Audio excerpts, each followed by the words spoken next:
हा छोटासा शॉट दिसायला अगदी साधा आहे, पण शरीरासाठी अगदी अमृतासारखा आहे बरं का.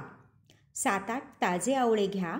त्यामध्ये थोडंसं आलं, थोडासा पुदिना, चिमूटभर काळं मीठ आणि थोडासा गूळ आणि थोडंसं प्रेम. हे सगळं एकत्र करून बनवा सकाळचा अगदी आवळा शॉट.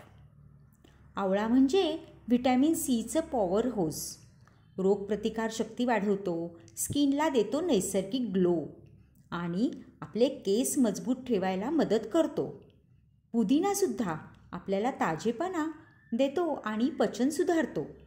आलं शरीर डिटॉक्स करतं आणि गूळ आपल्याला देतो नैसर्गिक गोडवा आणि आयर्न. हा एक ग्लास रोज सकाळी नैसर्गिक एनर्जीचा डोस आहे. आवळ्याचा सीझन असेपर्यंत हा शॉट रोज घ्या आणि बोला, I am healthy and I am happy and I am energetic.